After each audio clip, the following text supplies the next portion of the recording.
Right. Hello everyone, welcome to Annamayya IAS academy. ఇవాళ మన సెషన్లో ఎకనామిక్ యాక్టివిటీస్ని బేస్ చేసుకొని కొన్ని మేజర్ ఎకనామిక్ సెక్టర్స్ ఉన్నాయి, అదేవిధంగా అడ్వాన్స్డ్ ఎకనామిక్ సెక్టర్స్ అని ఉన్నాయి. టోటల్గా it has been classified into 5 economic sectors. అయితే దాంట్లో మేజర్ ఎకనామిక్ సెక్టర్స్ అని చెప్పేసి మనం 3 సెక్టర్స్ని చెప్తాం. ఆ 3 సెక్టర్స్ ఏంటి, అడ్వాన్స్డ్ ఎకనామిక్ సెక్టర్స్ ఏంటి, ఆ ఎకనామిక్ సెక్టర్స్ గురించి డిస్కస్ చేద్దాం. ప్రైమరీ, సెకండరీ, టెరిషరీ, వీటిని మేజర్ ఎకనామిక్ సెక్టర్స్ అని చెప్పేసి చెప్తాం. ప్రైమరీ సెక్టర్ అంటే ఏమేమి వస్తాయండి? ప్రైమరీ సెక్టర్ అంటే ఏవైతే మనం రా మెటీరియల్స్ని ఎక్స్ట్రాక్ట్ చేస్తామో, ఎక్స్ట్రాక్షన్ ఆఫ్ రా మెటీరియల్స్ అంతా కూడా ప్రైమరీ సెక్టర్లో జరుగుతుంది. దానికి బెస్ట్ ఎగ్జాంపుల్స్ అగ్రికల్చర్ కానీ, ఫిషింగ్ కానీ, మైనింగ్ కానీ, యానిమల్ హస్బెండరీ, ఇవన్నీ examples of primary sector.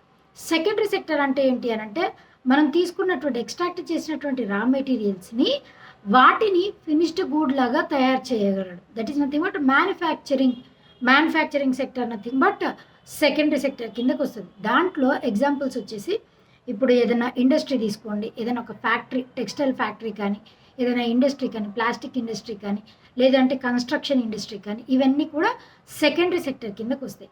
Tertiary sector అంటే ఏంటి? మనం అందించేటువంటి సర్వీసెస్, ఆ సర్వీసెస్ ఎడ్యుకేషన్ రంగంలో అవ్వచ్చు, హెల్త్ కేర్ అవ్వచ్చు, ట్రాన్స్పోర్ట్ సెక్టర్ అవ్వచ్చు, ఇట్లా బ్యాంకింగ్ రంగం అవ్వచ్చు, ఇట్లా సర్వీస్ అందించేటువంటి రంగాలన్నీ కూడా టెరిషరీ సెక్టర్ కిందకు వస్తాయి. That is third one. And మనకి అడ్వాన్స్డ్ సెక్టర్స్ అని చెప్పేసి 2 ఉన్నాయి. ఫోర్త్ వన్ అడ్వాన్స్డ్ సెక్టర్లో ఒక రంగం వచ్చేసి అదే ఫోర్త్ వన్ ఏంటి అని అంటే that is quaternary sector. Quaternary sector దేని గురించి అని అంటే నాలెడ్జ్ బేస్డ్ ఉంటుంది క్వాటర్నరీ సెక్టర్. ఇంకొకటి ఫిఫ్త్ వన్, ఇంకొక అడ్వాన్స్డ్ ఎకనామిక్ సెక్టర్ అనేది ఉంది. ఆ ఫిఫ్త్ వన్ ఏంటో మీరే చెప్పాలి నాకు.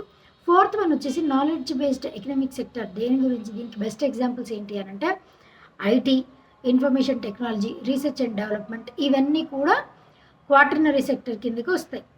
అదేవిధంగా ఫిఫ్త్ వన్ అయినటువంటి, లాస్ట్ వన్ అయినటువంటి డెసిషన్ మేకింగ్ ఎకనామిక్ సెక్టర్, దాని పేరేంటి, ఆ కేటగిరీలోకి ఏమొస్తాయి తెలిసినట్లయితే కమెంట్ చేయండి. ఇలాంటి వీడియోస్ కోసం do subscribe to our channel. Thank you so much.